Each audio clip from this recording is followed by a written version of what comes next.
Hi everybody, it is Corey Poirier, and I just wanted to talk to you today about a lesson I learned from a thought leader we've had on our radio show. I'd like to jump back into my series I used to call What I Learned From, and just take time on a regular basis to talk about something I learned from one of our guests on the show in the past. So in this case, I'm talking about a gentleman by the name of Jack Canfield. You may know Jack from the Chicken Soup for the Soul series of books, or his Success Principles book, or all his work as America's beloved success coach.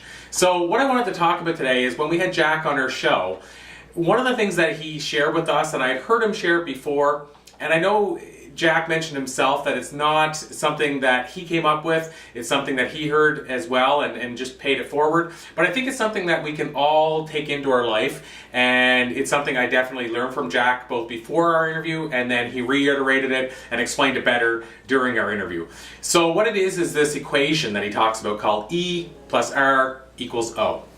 So what this equation stands for, and the E stands for event, the R stands for reaction or response, and the O stands for outcome. So how this plays out is essentially what Jack has said in this equation, and what this equation stands for is that you're going to be hit with events throughout your life and throughout the day, and you get the choice to decide how you're going to react or respond to them, and the end result is the outcome that you have is going to be essentially different depending on how you choose to react or respond.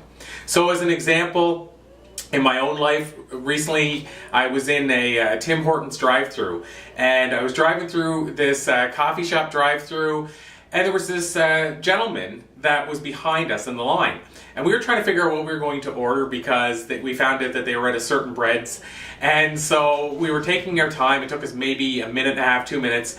And I didn't realize at the time, but this person was essentially getting pretty mad in the car behind us. And so he started honking, and he actually started yelling out the window.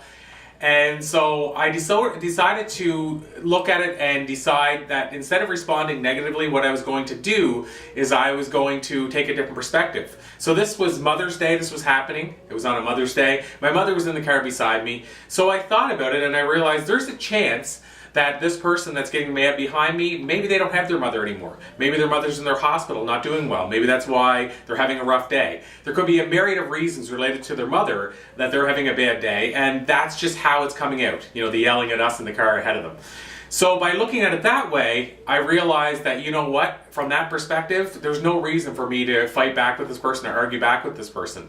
And if they're having that bad day for that reason, then maybe I have to lift my head and just leave it as is rather than making that worse. So I continued into the drive-thru, let them pull up and get their order taken care of, and drove on my way. And I have to say, just reacting that way versus getting bothered by this person yelling and honking their horn changed my whole demeanor that day versus if I would have got bothered and upset with the situation. Much like whenever we have things like a recession going on in the economy, you get to choose, are you going to react in a positive way or a negative way? What I can share with you is after all of our interviews that we've done, one of the common traits we notice in the people that thrive through any economy is when we ask them how they're going to deal with this recession, they say, you know what, I've simply chosen not to participate in this so-called recession. Versus the people who struggle through a recession and spend most of their time, for lack of a better word, maybe figuratively curled into a corner and saying, I can't do anything because this recession is crippling me. So I really just want you to think about this today. How can you use this equation in your life as E plus R equals O? You get hit with an event, you get the choice to decide how you want to react or respond, and that is truly going to dictate the outcome you have. So you may not be able to control the event, but you can certainly control your response, and therefore you can certainly control the outcome. I'm Corey Poirier, and I hope you decide to join us over at thepassioncure.com.